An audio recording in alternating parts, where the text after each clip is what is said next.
Good morning friends. তো তোমরা দেখছো WP motivation YouTube channel. WP motivation YouTube চ্যানেলের পক্ষ থেকে প্রত্যেককে স্বাগত জানাই বন্ধুরা। তো আমি অরিজিৎ দা।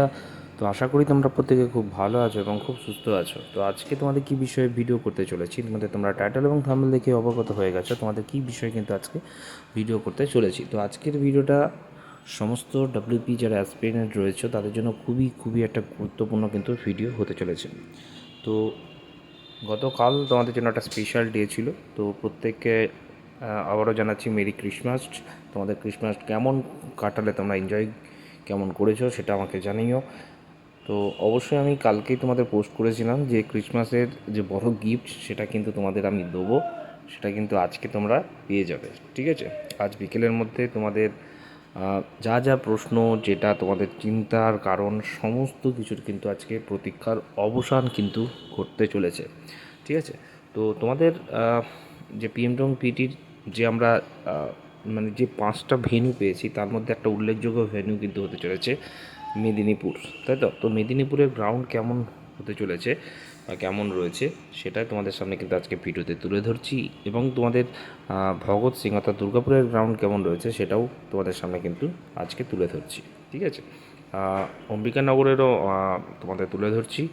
বাদবাকিগুলো আমি নেক্সট ভিডিওতে তোমাদের দিয়ে দেবো। তো দেখতে পাচ্ছ এই মেদিনীপুর গ্রাউন্ড, ঠিক আছে, একদম খুব সুন্দর মাঠ দেখতে পাচ্ছ। ঠিক আছে, এই গ্রাউন্ডে কিন্তু তোমাদের 400 মিটার ট্র্যাক কিন্তু হবে। ঠিক আছে, তোমাদের কিন্তু 400 মিটার দেখতে পাচ্ছ মাঠের খুব সুন্দর। তাও তো এখনও এরপরে আরও যে কাজ, অফিসিয়ালি কাজ, সেগুলো কোনো কিছুই হয়নি।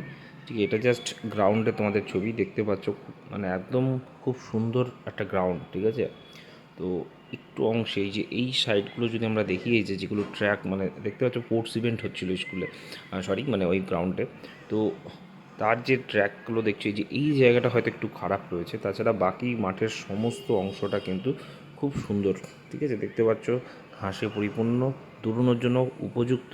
এটাতে খালি পায়ে দৌড়লেও কোনো প্রবলেম কিন্তু হবে না। তা দেখতে পাচ্ছ এটা খালি পায়ে অনেকে দৌড়চ্ছে, এমন কোনো প্রবলেম এখানে হবে না। দেখতে পাচ্ছ এটা হচ্ছে তোমাদের ভগৎ সিংয়ের গ্রাউন্ড। ঠিক আছে, তো ভগৎ সিংয়ের গ্রাউন্ডটা দেখে নাও কত সুন্দর, একদম নবরূপে নব সাজে কিন্তু সজ্জিত আছে। ঠিক আছে, এই মাঠের প্রচুর জায়গা রয়েছে, এটা একদম 400 মিটার ট্র্যাক তোমাদের জন্য কিন্তু অবধারিত রয়েছে। দেখতে পাচ্ছ এই ভগৎ সিংয়ের গ্রাউন্ডের পিকচার। ঠিক আছে, একদম খুব সুন্দরভাবে তোমরা দেখতে পাচ্ছ যে মাঠে একদম প্লেন মাঠ। ঠিক আছে, একদম ঘাসের লেভেলটা তোমরা দেখাচ্ছি, কারণ এটা একটা স্টেডিয়াম, এখানে তোমাদের অনেক ক্রিকেট টুর্নামেন্ট এখানে হয়। ঠিক আছে, তো মাঠের পরিচর্যা হয়, তো খুব ভালো মাঠ, একদম দুর্গাপুরের মেন স্টেশন থেকে সিটি সেন্টার স্টপেজের একদম কাছে। ঠিক আছে, তো প্রধান শহরের খুব কাছেই কিন্তু এই স্টেডিয়ামটি, কারোর কোনো চিনতে কোনো অসুবিধাই হবে না।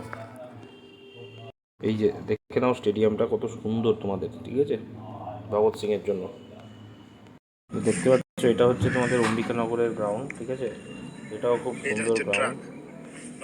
দেখতে পাচ্ছ তোমাদের অম্বিকানগরের গ্রাউন্ড। ঠিক আছে, খুব সুন্দর গ্রাউন্ড। তো এটা আগে যখন কনস্টেবলের গ্রাউন্ড হয়েছিল তখন কিন্তু 300 মিটার ট্র্যাক ছিল। তো 5বার 300 মিটারের সঙ্গে 100 মিটার একটা স্টেপ মারতে হতো। তো এবছরও হয়তো তোমাদের 200 মিটার ট্র্যাক করার চিন্তাভাবনা রয়েছে। ঠিক আছে, তো এটাও খুব সুন্দর গ্রাউন্ড, সুন্দর গ্রাউন্ড দেখতে পাচ্ছ। দেখে নাও ভালো করে, আবারও তোমাদের উদ্দেশ্যে দেখিয়ে দিচ্ছি। ঠিক আছে, এইভাবে কিন্তু তোমাদের দৌড়ানো হবে। এই যে দেখতে পাচ্ছ এটাই হচ্ছে সেই গ্রাউন্ড অম্বিকানগরের। ঠিক আছে, অম্বিকানগর গ্রাউন্ড তোমাদের খুব ভালো গ্রাউন্ড। ঠিক আছে, এখানে ঘাস, যথেষ্ট ঘাস রয়েছে, কারণ কেপিএসআই ডব্লিউপিএসআই দুটো মাঠই এখানে হয়েছিল রিসেন্টলি, সেক্ষেত্রে তোমাদের একটা অভিজ্ঞতা কিন্তু রয়েছে। দেখতে পাচ্ছ খুব ভালো একটা গ্রাউন্ড। ঠিক আছে, এটা এসআইয়ের আগেকার মাঠ, সেটাও তোমাদের সামনে তুলে রাখলাম, আরও খুব ভালো হবে। সুন্দর লাগছে দেখেন। দেখতে পাচ্ছ তোমাদের শহীদ ভগৎ সিং ক্রীড়াঙ্গনের কিন্তু দুর্গাপুর নগর নিগমের এটা হচ্ছে গ্রেট। তো দেখতে পাচ্ছ এটা কিন্তু তোমাদের নাইট ভিউতে ভগৎ সিংয়ের। ঠিক আছে, তো তোমরা মোটামুটি বুঝতে পারলে কালকে বহরমপুর স্টেডিয়ামের গ্রাউন্ড এবং ব্যারাকপুর স্টেডিয়ামের গ্রাউন্ডের ছবি তোমাদের সামনে আমি তুলে ধরবো। ঠিক আছে, তো আজকে সেই মুহূর্ত তোমাদের জন্য হয়তো এসেছে। আজকে যাবতীয় তোমাদের সমস্ত মানে দীর্ঘ যে প্রতীক্ষা যেটার জন্য তোমরা বসে রয়েছো সেটা হয়তো তোমাদের পূরণ হয়ে যাবে। আমি যথাসময়ে ঠিক তোমাদের আপডেট দিয়ে দেবো। ততক্ষণে খুব ভালো থেকো, খুব সুস্থ থেকো।